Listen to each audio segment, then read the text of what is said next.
जय हिंद विद्यार्थियों, उम्मीद करता हूँ इस कोरोना काल में आप सभी लोग स्वस्थ होंगे और अपने घर पर गवर्नमेंट की दी हुई सभी इंस्ट्रक्शन का पालन करते हुए अपनी पढ़ाई कर रहे होंगे। प्रिय विद्यार्थियों, आज बात करते हैं कक्षा 9th में कला संकलन के बारे में, जो कि आपकी 9th और 10th कक्षा की जो है ये पुस्तक यहाँ पर दी है। और इसे आप जो है साधारण भाषा में, अपनी भाषा में जो है वो 9th ड्राइंग की पुस्तक के रूप में भी कहते हैं। तो जल्दी से जो है वो मैं समय ना गंवाते हुए जो है वो आपकी पुस्तक का जो है वो इंट्रोडक्शन आपको यहाँ दे दूँ। प्रिय विद्यार्थियों, ये आपके कला संकलन नामक जो पुस्तक है आपकी, वो 9th और 10th दोनों कक्षाओं के लिए यहाँ पर दी गई है। और मैं आपको इसमें बता दूँ कि इसमें जो आप विषय पढ़ेंगे वो ड्राइंग का अलग अलग विषय जो है इसमें दिए हुए हैं। और मैं जल्दी से यहाँ पर आपको इसकी विषय सूची के बारे में आपको यहाँ पर बता देता हूँ। आपने यहाँ पर देखना है, यहाँ आपके पास दी है विषय सूची, और इसमें आपके पास 2 भागों में जो है इस पुस्तक को बांटा गया है। पहला भाग जो है वो आपके पास ज्योमेट्रिकल ड्राइंग से संबंधित जो है वो सभी पार्ट्स यहाँ पर दिए हैं, और दूसरा पार्ट्स जो है वो आपका फाइन आर्ट से रिलेटेड है, जिसको हम जो है वो फ्री हैंड ड्राइंग और जो भी आप ड्राइंग एंड पेंटिंग आप कहते हैं वो वाला भाग यहाँ पर दिया है। आपको मैं यहाँ जल्दी से बता दूं कि यहाँ पर भाग 1 में आपके पास कक्षा 9th की अगर मैं बात करूँ तो आपको मैं यहाँ बता दूं कि सबसे पहला अध्याय आपके पास यहाँ दिया है ज्योमेट्रिकल उपकरण व उनका प्रयोग। ये पहला अध्याय आप यहाँ देख पा रहे होंगे कि पहला अध्याय ये ज्योमेट्रिकल उपकरण तथा उनका प्रयोग इस प्रकार से करा। अभी मैं इसके विषय में आपको बताऊँगा। उसके बाद आपके पास दिया है 9th कक्षा में जो आप पढ़ेंगे वो सिलेबस आपके पास है बिंदु, रेखाएं व कोण। ये आप पढ़ेंगे बिंदु, रेखाएं व कोण। और उसके बाद आप पढ़ेंगे त्रिभुज के बारे में, उसके बाद आप पढ़ेंगे चतुर्भुज के बारे में। बहुभुज, वृत्त का घेरा, ये आपके पास 10th का सिलेबस है, इसको आप छोड़ दीजिए। उसके बाद आगे आ जाइए आप, यहाँ पर दिया पिंड की परिभाषाएं। पिंड के मैं अभी आपको बताऊंगा। पिंड के आपके पास शुरू के 15 प्रश्न ही आपको यहाँ पर करने हैं, 15 प्रश्न, और यहाँ पर परिभाषाएं जो भी है वो आपको करनी है। उसके बाद आपके पास यह मापक जो है वो ड्राइंग, मापक ड्राइंग का ये हिंदी में यहाँ पर दिया है, इसमें अंग्रेजी में जिसको आप कहते हैं स्केल ड्राइंग, यानी आप स्केल के बारे में यहाँ पर पढ़ेंगे। उसके बाद स्केल या मापक ड्राइंग बनाने के लिए जो, या स्केल बनाने के लिए जो है वो पैमाने, यानी कि स्केल कार्ड जो है वो आपके पास दिया होगा। इस तरीके से आपके पास एक स्केल कार्ड का बॉक्स आपने लेना है, और उसमें आपके पास इस प्रकार से 12 स्केल कार्ड जो है वो अलग अलग रूप से आपके पास यहाँ पर दिए होंगे। और यहाँ से M1, M2, M3, M4 करके इस तरीके से आपके पास 12 स्केल कार्ड का आपके पास एक बॉक्स दिया होगा, जो कि आपको अपना स्केल ड्राइंग बनाने के लिए उपयोग करना है। उसके बाद ये बनाने के लिए आपको यहाँ कागज़ की बाँट, यानी कि जिसको हम पेपर डिवीजन कहते हैं, ये अभी आपको हम बताएंगे आगे। और उसकी फिर पैमाइश चित्रण, यानी कि जब आप उस चित्र को बनाएंगे, उस चित्र की पैमाइश करके उसको आपने कैसे चित्रित करना है। आपको मैं यहाँ पर जल्दी से एक चीज़ और बहुत ऐड करना चाहूँगा यहाँ पर, कि यदि आपने ड्राइंग विषय आपने पढ़ने के लिए चूज़ किया तो आप, मैं समझता हूँ, बहुत ही ज़्यादा लकी और अपने आप को बहुत ही परमात्मित महसूस करेंगे इस बात से, क्योंकि ये जो विषय है वो ना केवल आपको आपके दूसरे विषयों को पढ़ने में सहायक सिद्ध होगा, अभी तो आपकी जो अपनी नॉलेज है उसको बढ़ाने में भी बहुत ज़्यादा सहायक सिद्ध होगा। जैसे कि मेन मुख्य जो विषय आपके गणित है, विज्ञान है, इवन सभी विषयों में आपका ये जो विषय है वो बहुत ज़्यादा आपको सहायक सिद्ध होगा जब आप इसको पढ़ेंगे। और बहुत अच्छे से मैं उम्मीद करता हूँ कि आप जो है वो अपनी लगन और पूरी मेहनत जो है इस विषय को पढ़ने में लगाएंगे और दूसरों को भी आप प्रेरित करेंगे। इस तरीके से कोशिश करेंगे आपके साथ। अब भाग 2 में आ जाते हैं। भाग 2 में वस्तु चित्रण, ये आपको करना होगा। चित्र संयोजन, ये भी आपको करना होगा। छपाई कला, ये विज्ञापन चित्र है। बुक कवर डिजाइन, ये थोड़ा थोड़ा करके आपके पास, यदि मान लीजिए आपके वस्तु चित्रण के यहाँ पर मान लीजिए आपके पास 10 अध्याय दिए, तो उसमें से आपको 5 करना है। आधा आपका है और आधा 10th क्लास में आपको पढ़ना है। तो ये मैंने आपको जो है इसी प्रकार से, ये नीचे भी जो आपके पास विषय सूची दी है, इनका भी इसी तरीके से आधा सिलेबस जो है इसमें आपका होगा फाइन आर्ट का, और आधा सिलेबस जो है वो 9th का है और आधा 10th का है। अब जल्दी से प्रिय विद्यार्थी यहाँ पर आ जाते हैं। पहला अध्याय 1, आज हम जो है अध्याय 1 पर यहाँ पर बात करेंगे। और अध्याय 1 में यहाँ पर आपको सिंपली यहाँ पर दिया है, ये कुछ नहीं है, यहाँ पर सिंपली इंट्रोडक्शन दी है आपको, यानी कि आपका परिचय दिया है यहाँ पर कि आपको कौन कौन से ज्योमेट्रिकल उपकरण वगैरह यूज़ करना है। वैसे आप सभी को इस विषय में पूर्ण रूप से पता है, लेकिन फिर भी औपचारिकता है, इसको हम पूरा कर लेते हैं। ज्योमेट्रिकल ड्राइंग में आपके पास यहाँ पर दिया है इसने कि ज्योमेट्री, जैसे कि इसने सबसे पहले ज्योमेट्री का जो शब्द है उसका ही आपको वो समझाया, अर्थ समझाया, और ये बहुत इंपॉर्टेंट है। इसने आप, इसमें अंडरलाइन कर रहा हूँ, आप इसको अंडरलाइन कर लें कि ज्योमेट्री, यह शब्द ग्रीक भाषा जियो, यानी कि जियो का यहाँ पर इसने अर्थ दिया है धरती, जमीन, तथा मेट्रिन यानी कि मापना। ये ग्रीक भाषा का जो है वो शब्द था जियोमेट्रिन, जिसका अर्थ हमने यहाँ लिया है, जिसको ज्योमेट्री बाद में जो है कहा गया। और इसका अर्थ है, जियो का अर्थ यहाँ धरती है, मेट्रिन का अर्थ यहाँ पर मापने से मिलकर बना हुआ है, मापने का एक विज्ञान है। अब यहाँ पर आप शब्द पर जो है बड़ा ध्यान दीजिए। ये जो विषय है वो एक साइंस का विषय है, एक विज्ञान का विषय है, वैज्ञानिक विषय है। इसलिए मैं आपको इस विषय को पढ़ने के लिए अधिक प्रेरित करता रहता हूँ। अक्सर देखा जाता है कि शहरी इलाके में इस विषय को बहुत ही ज़्यादा जो है वो सीरियस नहीं लिया जाता है, जबकि ये बहुत गलत बात है। और यदि आप इस विषय को बहुत सही ढंग से पढ़ेंगे तो आपको बहुत मज़ा आएगा और बहुत सारी चीज़ें आपको इसमें सीखने को मिलेगी। और गणित और विज्ञान विषय को पढ़ने वाले जो विद्यार्थी हैं वो तो अवश्य ही जो है ड्राइंग 9th और 10th क्लास में अवश्य पढ़ें, ये मेरा व्यक्तिगत जो है सुझाव आपके लिए है। इसके बाद यहाँ पर ये कह रहा है कि मिलकर बना हुआ है और मापने का एक विज्ञान है। जो ये ज्योमेट्रिकल ड्राइंग का जितना भी प्रोसेस है ये एक वैज्ञानिक विषय पर आधारित है। जितने भी आपको मैं यहाँ बता दूँ, जितने भी इंजीनियरिंग वर्क होते हैं, आपका मकानों के नक्शे बनते हैं, दूसरे जितने भी इस तरीके के सारे काम होते हैं, वो बेसिक जो है वो इसी विषय से स्टार्ट होता है, यहीं से स्टार्ट है। आप बेसिक इस वक्त पढ़ रहे हैं। यदि आप इंजीनियर बनना चाह रहे हैं तो आप समझ लीजिए बेसिक पॉइंट पर आप इस वक्त आ चुके हैं। और इस प्रकार से और बहुत सारी जो है वो बातें आप इसमें अभी सीखेंगे। ज़्यादा बहुत है बात करने के लिए, लेकिन वीडियो ज़्यादा लंबी हो जाएगी। क्लासरूम में जब आएंगे तो आपसे बड़ी विस्तार से मैं इस विषय में बात करने वाला हूँ। इसलिए यह लिखित जो है वो ज्योमेट्री के नियमों पर व्यवहारिक प्रयोग है। तो मतलब ज्योमेट्री के जो ज्योमेट्रिकल उपकरणों द्वारा जो किया गया काम है उसका एक व्यवहारिक नाम इन्होंने दिया है यहाँ पर, ज्योमेट्री। व्यवहारिक कार्य के लिए ठीक ठीक उपकरणों का प्रयोग होना चाहिए और एक कारीगर का काम पूरे उपकरणों से अच्छा बनेगा। और इसी प्रकार ड्राइंग के विद्यार्थियों के पास भी उपकरण होना आवश्यक है। यहाँ पर फटाफट मैं जो है वो जितने भी ड्राइंग के उपकरण है उसके विषय में, जैसा कि पुस्तक में दिया है, इन्होंने पुस्तक में दिया उसी तरीके से मैं आपको बता दूं। प्रकार है, आपको पता है प्रकार का क्या काम है, इस विषय में मैं ज़्यादा गहराई में नहीं जाऊँगा, आप सभी ने देखा है। यहाँ पर इसने दिया है डिवाइडर है, जिसको विभाजक भी कहते हैं हम, और सेट स्क्वायर यहाँ पर दिया है। सेट स्क्वायर बड़ा इंपॉर्टेंट है, ये आपको ध्यान देना है, बहुत सारे बच्चे ध्यान नहीं देते हैं। सेट स्क्वायर आपके पास दो प्रकार के होते हैं यहाँ पर, एक 45 और 90 डिग्री का। मैं आपको यहाँ दिखा देता हूँ थोड़ा सा।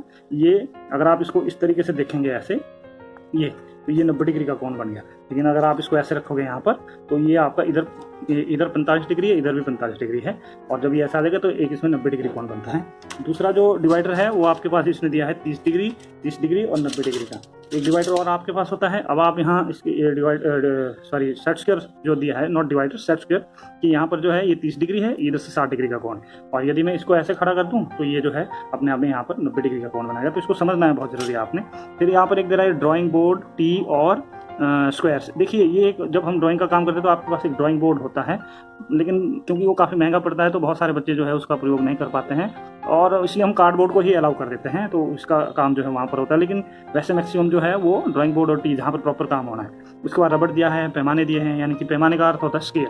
आपको फुटे दिए हैं, आपको इस तरीके से बड़ा स्केल जो है वो 30 सेंटीमीटर का स्केल है, ये आपको अपने पास लेना है। दूसरा छोटा भी लेना है, और ड्राइंग पिन वगैरह, ताकि आप जब भी काम करें तो इस तरीके से आपके पास जो है वो ये ड्राइंग पिन वगैरह जो है, ताकि शीट आपकी इधर इधर ना हिले, इस कोने में और इस दोनों कोने में लगाएंगे और ये आपका जो ड्राइंग शीट है वो एक जगह रहे आपके पास, इसलिए ड्राइंग पिन का हम प्रयोग करते हैं। ये आप ऐसे भी कर सकते हैं दूसरा काम करते हुए भी।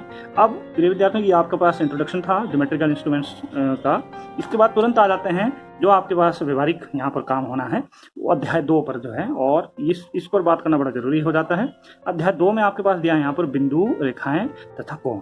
ये बहुत इंपॉर्टेंट है। अब मैं आपको यहाँ पर बड़ा विस्तार से जो है वो बताने वाला हूँ। अब आपके पास पहला ही जो है यहाँ पर वो पहला पॉइंट आपके पास दिया है यहाँ पर बिंदु। क्या दिया है? बिंदु। आप इसको समझेंगे, और इसने यहाँ पर कहा है कि बिंदु किसे कहते हैं। ये बिंदु की एक परिभाषा यहाँ पर उन्होंने लिखी है। ये कह रहा है कि इसका कोई परिमाण नहीं होता है। अब आप समझिए, ये शब्द जो है परिमाण, बहुत इंपॉर्टेंट शब्द है। अभी मैं इस विषय में आपको बड़ा डिटेल से बताने वाला हूँ। परिमाण नहीं होता है, यह केवल किसी स्थान को प्रकट करता है। जैसे कि ये यहाँ पर एक आप आकृति में देख पा रहे होंगे कि ये जो है आकृति में, आप देखिए, मैं इसको थोड़ा जूम करके यहाँ पर दिखा देता हूँ। ये आप देख पा रहे होंगे, ये यहाँ पर जो है वो इसने एक बिंदु लगाया है और इसको सर्कल किया है। तो इसी प्रकार से आपने जो है इसको समझना है कि इस विषय में क्या कह रहा है। इसमें ये कह रहा है कि इसका कोई परिमाण नहीं होता है। अब मैं आपको थोड़ा सा डिटेल में इसको बता दूं। वैसे ये क्लासरूम के ज़्यादा आसानी से काम जो है ये होता है, क्योंकि 35 मिनट होते हैं और उसमें बड़ा डिटेल से जो है हम बता सकते हैं। फिर भी मैं अपने आप से जो है आपको थोड़ा सा यहाँ पर कंसोलिडेट करना चाहूँगा। एक शब्द होता है, दे रहा है ये परिमाण। अब समझिए यहाँ पर, और ये मैंने बिंदु लगा दिया है और इस तरीके से सर्कल है। ये बिंदु के बारे में यहाँ पर बात कर रहा है। परिमाण और परिमाप और परिमिति, ये 3 शब्द जो है वो एक दूसरे के पर्याय हैं। यहाँ पर ये लगभग एक जैसे, लेकिन यहाँ पर इसने बिंदु के लिए यहाँ पर दिया है परिमाण। एक्चुअली जो परिमाण है, वो परिमाण का जो प्रयोग है, वो परिमाण का जो है वो अर्थ यहाँ पर वॉल्यूम से भी लिया जाता है। ये वॉल्यूम, जिसको आप कहते हैं गणित की भाषा में जो है हम उसको घनत्व भी कहते हैं। हम घनत्व, किसी चीज़ का घनत्व जो होता है वॉल्यूम होता है, क्यूब में जिसको हम मापते हैं, इसलिए मैं गणित के साथ इसको कोरिलेट कर रहा हूँ, वॉल्यूम। और अगर मैं हिंदी में यहाँ पर बात करूँ तो ये आप नाप और नापतोल की जो चीज़ें हैं उसमें भी इसको प्रयोग किया जाता है, नापतोल आदि में किया जाता है। लेकिन नापतोल की दृष्टि से नापतोल की जो दृष्टि से है, ये यहाँ पर बात कर रहा है, इसमें जो है ये बात कर रहे हैं इसकी लंबाई, चौड़ाई और मोटाई इत्यादि।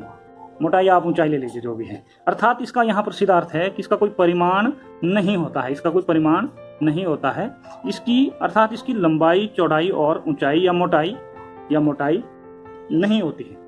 यहाँ पर बिंदु की परिभाषा में ये आपने समझना है कि इसकी कोई, आप ये भी कह सकते हैं कि इसकी कोई लंबाई, चौड़ाई और मोटाई नहीं होती है साधारण भाषा में, और आप ये भी सीधा कह सकते हैं कि इसका कोई परिमाण नहीं होता है, ये केवल अपना स्थान प्रकट करता है। जहाँ बिंदु लग गया वो सिर्फ अपना स्थान प्रकट करता है। लेकिन इसने परिमाण शब्द यहाँ प्रयोग किया है, तो इस परिमाण शब्द के बारे में मेरा आप सभी को तो समझाना है, वो बड़ा जरूरी हो जाता है यहाँ पर।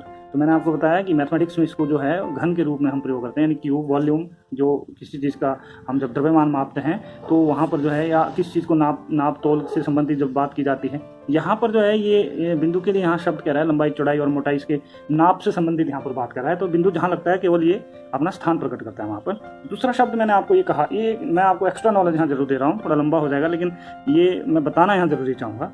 ये दूसरा शब्द यहाँ पर है परिमाप, शब्द से ही यहाँ पर परिभाषित हो जाता है परिमाप। परि का अर्थ होता है किसी भी चीज़ की परिसर, किसी भी चीज़ का बाह्य जो आपका जो है आयाम है, बाहर का जो आयाम है ये, या बाहर का जो परिसर है, और माप इसने जोड़ दिया, परिसर जमा माप, दो शब्दों का यहाँ छंदी विच्छेद हो गया, ये दो शब्दों को मिल करके जो है यहाँ पर ये बन गया परिमाप। अब आप समझिए इस यहाँ पर कि परिमाप से, यहाँ ये मैं एक्स्ट्रा नॉलेज आपको यहाँ पर के रूप में आपको बता रहा हूँ। परिमाप है कि किसी भी आकृति के बाह्य विमाओं का जो माप है, और उस माप का ये जब योग निकलेगा वो परिमाप होता है। जैसे कि मान लीजिए यहाँ पर 3 और 5 और ये मान लो 8 सेंटीमीटर, और ये मान लीजिए यहाँ फिर 4 सेंटीमीटर भुजा यहाँ दी है। इन सभी भुजाओं को प्लस करेंगे, 5, 3, 8 जमा 4, इन सभी का जो योग है वो आपके पास परिमाप होगा। ये हो गया आपका 12 और 3 15 20, 12 और 3 15 20, ये इसका जो परिमाप वो 20 आ गया। उसके बाद एक शब्द मैंने और लिखा यहाँ पर, ये है परिमिति। आपको मैं जल्दी से यहाँ पर बता देता हूँ कि यदि आपको ध्यान होगा, जिन बच्चों ने ड्राइंग पढ़ी है, ये मैंने यहाँ टैप करके रखा था, आप यहाँ एक शब्द पढ़िए, यहाँ एक प्रश्न दिया है, ये 7th क्लास का जो है ज्योमेट्रिकल ड्राइंग के विषय में मैं बात कर रहा हूँ। यहाँ पर एक शब्द है परिमिति। ये कह रहा है कि एक समकोण त्रिभुज बनाओ जिसकी परिमिति DC रेखा के बराबर है। इसमें ये क्या कह रहा है कि यहाँ पर, चलो मैं यहीं थोड़ा सा इसको विस्तार से समझा दूँ, इसका परिमिति दे रहा है, यहाँ पर एक समकोण त्रिभुज बनाना है। तो ये क्या कह रहा है यहाँ पर कि ये एक्चुअली कहना यहाँ चाह रहा है कि परिमिति एक ऐसी भुजा है जिस भुजा को कैलकुलेटेड करके जो है वो आप तीनों भुजाएं यहाँ पर बनाएंगे, तीनों भुजाएं आप यहाँ पर बनाएंगे। यानी इस परिमिति एक जो है वो सीमाबद्धता से संबंधित एक बात आ जाती है। एक शब्द यहाँ पर मैं कहूँगा, सीमाबद्धता, यानी कि सीमाबद्ध रूप से किसी चीज़ को जो है जब कैलकुलेट किया जाता है तो उसे परिमिति कहते हैं। अर्थात एक भुजा है तो इस भुजा की लंबाई मान लीजिए यहाँ पर जो है वो आपका 9 सेंटीमीटर दी है, तो मान लीजिए 3 सेंटीमीटर भुजा यहाँ बीच में आ गई, ये 3 ही सेंटीमीटर भुजा यहाँ से जो है इधर आएगी कैलकुलेट करके, और 3 ही सेंटीमीटर भुजा यहाँ से इधर आएगी। तो ये जो भुजा है ये इसकी परिमिति है, ये भुजा यहाँ पर क्या है, परिमिति। तो ये एक सीमाबद्ध रूप से इसको जो है वो आपके पास चीज़ दी गई है, और उसको फिर कंस्ट्रक्ट करके जो है वो इस तरीके से वो एक त्रिभुज बना है, या जो भी चीज़ जो है यहाँ पर बनी है। इस प्रकार से ये मैं आपको यहाँ पर ये चीज़ इसलिए बताना चाह रहा था क्योंकि तीनों जो शब्द है, परिमाण, परिमाप और परिमिति जो है, तो एक दूसरे से जो है वो कोरिलेट करते हैं, और इसके बारे में जो है आप सभी को समझना यहाँ पर बहुत आवश्यक हो जाता है कि इन शब्दों का अर्थ यहाँ पर क्या है। और यदि आप इससे भी संतुष्ट ना हो तो आप अपने बड़ों से, अपने किसी भी आसपास जिसको नॉलेज हो इस विषय में, और अधिक गहनता से आप इस विषय में पढ़िए, समझिए और अपनी नॉलेज को और बढ़ाइए। जल्दी से अगली बात कर लेते हैं। अब यहाँ पर हम बात कर लेते हैं, अगला पॉइंट इसने दिया। अब बिंदु हो गया। अब क्या होता है कि हमने छठी में पढ़ा था, मैंने आपको बताया था शायद, यदि आपको ध्यान होगा, हमने छठी में पढ़ा था ये बिंदु से जो है किसी भी अध्याय की कहानी जो है वो बिंदु से शुरू हो जाती है, चाहे वो लिखना हो, चाहे आपका ड्राइंग बनानी हो। क्योंकि जब जैसे मान लो अ लिखना है तो अ लिखने से पहले भी आपको यहाँ बिंदु लगाना पड़ेगा, तभी तो यहाँ अ बनेगा, यानी बिंदु लगाने के बाद शुरू होगा। यहाँ ड्राइंग से इसका अर्थ यहाँ पर क्या है कि हम बिंदु से शुरू करते हैं। कैसे? बिंदु, फिर मैंने यहाँ 2 बिंदु लगा दी, 2 बिंदु के बीच की दूरी को ये रेखा बन गई। इसी प्रकार से फिर एक रेखा ये होगी, एक रेखा मैं इसमें और जोड़ देता हूँ, ये आपका जो है कोण बन गया। 2 असमांतर रेखाएं एक बिंदु मिल गई, कोण बन गया। रेखा यहाँ पर अलग अलग प्रकार, जैसे टेढ़ी मेढ़ी रेखा होगी, समानांतर रेखा होगी, तिरछी रेखा होगी, खड़ी रेखा होगी। तो इस विषय में हम जो है बड़ा विस्तार से मैं आपको यहाँ पर बताने वाला हूँ। जैसे कि यहाँ पर इसने दिया है, पुस्तक में आपके पास दिया है, और जब हम क्लास में आएंगे तो एक बार और मैं इसकी पुनरावृत्ति जरूर करूँगा। आप देखिए यहाँ पर पहला दिया इसने रेखा, आप देखेंगे रेखा में ये कह रहा है कि रेखा चौड़ाई रहित लंबाई को रेखा कहते हैं, यानी कि जो रेखा है उसकी कोई चौड़ाई मोटाई नहीं होती है, उसकी केवल लंबाई होती है, वो लेंथ उसकी जो है वो बनी होती है, वो लंबाई उसकी होती है। अब गणित में क्या पढ़ते हैं आप? गणित में जो है रेखा खंड पढ़ते हैं आप, या रेखा खंड पढ़ेंगे या एक सरल रेखा पढ़ेंगे या फिर किरण पढ़ेंगे, 3 चीज़ें उसमें दी होती है। ये क्लास में जब आएंगे इस विषय में आगे तब बात करेंगे। एक टॉपिक पर बहुत सारे जो है वो बात आगे से आगे जा सकती है। नंबर 2 आपके पास यहाँ दिया है 2 बिंदु, नहीं यहाँ पर इसको पूरा कर लेते हैं। 2 बिंदुओं के बीच की छोटी दूरी को सरल रेखा कहते हैं या सीधी रेखा कहते हैं, जैसे कि मैंने आपको अभी पीछे बताया था। उसके बाद है वक्र रेखा। सिंपल सी बात है, शब्द से ही पता लग रहा है कि क्या है रेखा। वक्र यानी कि टेढ़ी मेढ़ी रेखा को जो है वक्र रेखा कहते हैं, वो कोई भी हो सकती है। फिर है समानांतर रेखाएं। समान अंतर, शब्द से ही आप समझिए, समान का मतलब होता है बिल्कुल एक दूसरे के इक्वल, समान। अंतर का मतलब उसके बीच का अंतर, उसके बीच की दूरी। और रेखाएं मतलब कि अब रेखा नहीं बोल रहा है, रेखाएं बोल रहा है, यानी कि 2 रेखाएं या 3 रेखाएं या 4 रेखाएं, जितनी मर्जी हो सकती है, का बहुवचन है। तो आप यहाँ समझिए कि समानांतर रेखाएं ऐसी रेखाएं जो एक दूसरे से समान अंतर पर हो, समान दूरी पर लगी हो, वो समानांतर रेखाएं कहलाती है। और ये रेखाएं आगे बढ़ाने पर एक दूसरे से कहीं पर भी नहीं मिलेगी, इसका विशेष ध्यान रखें। अगला आ जाते हैं प्रश्न, चौथा पॉइंट इसका, असमानांतर रेखाएं। समानांतर का उल्टा असमानांतर है, सिंपल सी बात है। इसका जो है विपरीतार्थक शब्द है असमानांतर। तो आप यहाँ समझिए कि समानांतर तो वो थी जिसके बीच में समान अंतर हो, और असमानांतर है जिसके बीच की का अंतर, जिसके बीच की जो दूरी है वो समान ना हो। ये जो है असमानांतर, जिसके बीच की दूरी जो है वो समान ना हो। अर्थात ये रेखाएं ऐसे होती है कि एक दूसरे को जब ये इनको बढ़ाएंगे आप, अगर आप इधर को बढ़ाएंगे तो ये अनंत रूप से बढ़ती जाएगी और एक दूसरे से कहीं भी नहीं मिलेगी। लेकिन अगर आप इसको इसके सीमित दायरे की ओर बढ़ाएंगे आगे, तो ये अगर आप इधर ये बढ़ाएंगे इस तरीके से, इधर ये बढ़ाएंगे, तो ये कहीं ना कहीं एक पॉइंट पर आकर मिलेगी। तो जहाँ पर ही मिलेगी तो वहाँ पर ये कोण बना देंगे। अर्थात यहाँ पर सीधा रेखा के लिए अर्थ है कि जो रेखा समान अंतर पर जो है वो समान अंतर पर नहीं लगी हो, वो असमानांतर रेखाएं आपके पास होती है। उसके बाद अगला इसने दिया है यहाँ पर कि ज्योमेट्री में प्रयोग आने वाली रेखाएं। जो आप प्रश्न यहाँ पर बनाएंगे आगे, उन प्रश्नों में कौन कौन सी रेखाएं आपके पास यहाँ पर प्रयोग होनी है उसके बारे में यहाँ दिया है। जैसे बारीक रेखा, ये रेखा वो रेखा होती है जब आप प्रश्न बनाते हैं, हम ये सब पढ़ चुके हैं छठी में, कि वो प्रश्न है, वो रेखाएं हैं जब आपके पास प्रश्न दिया होता है तो दिए हुए प्रश्न में ये रेखा दी होती है। फिर बिंदुदार रेखा, जिसको हम रचना की रेखा भी कहते हैं, डॉटेड लाइन, ये वो रेखा है जब हम प्रश्न की संरचना करते हैं तो उस वक्त ये रेखा दी होती है। एक है मोटी रेखा, ये आंसर लाइन जिसको हम कहते हैं, ये उत्तर की रेखा है। जब भी आप प्रश्न बना लेंगे तो वो लास्ट में जो रेखा आपके पास आंसर फाइंड आउट करेगी, उसको आपको गाढ़ी रेखा लगानी है और वो रेखा उत्तर की रेखा है। उसके बाद ये यहाँ पर दे रहा है कोण, आपके पास कोण के बारे में अब ये यहाँ पर आपको बता रहा है। तो आपके पास कोण यहाँ पर क्या है, आप देखेंगे इसको ध्यान से। कोण, 2 असमानांतर रेखाएं आपस में जब मिलती है तो कोण बनती है। मैंने आपको यहाँ बताया था कि जब 2 असमानांतर रेखाएं एक दूसरे को मिलेगी तो आपके पास वो यहाँ पर कोण बनाएगी। मैंने यहाँ पर बताया था, ये मैंने यहाँ पर ये एक रेखा मैंने ये लगा दी है, दूसरी रेखा ये लगा दी। जब मैं इनको एक बिंदु पर आकर कहीं मिलाऊंगा तो ये यहाँ पर कोण बनाएंगे। और कोणों के बारे में आपको पता है कि मुख्य जो कोण है वो कौन कौन से होते हैं, आपने पढ़ा है। ये तो आप मेरे ख्याल से चौथी पांचवी से लेकर पढ़ ही रहे हैं, तीसरी चौथी से। अब आपके पास जो है कोण यहाँ पर दिए न्यून कोण, अधिक कोण और समकोण। ये समकोण, न्यून कोण और अधिक कोण। इस विषय में कोण भी एक ऐसा विषय है जिसके ऊपर मैं आपको बहुत डीप और बहुत अधिक रूप से आपको बता वाला हूँ।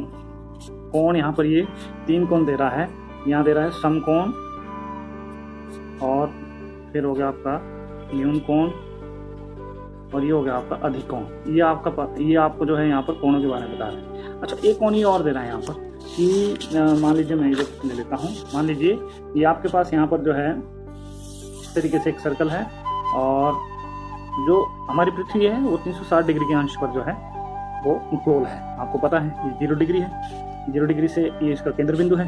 यहाँ से अगर मैं ये रेखा लगा दूँ, ये लंब की रेखा है जिसे हम लंब कहते हैं, और ये 90 डिग्री के अंश पर होती है।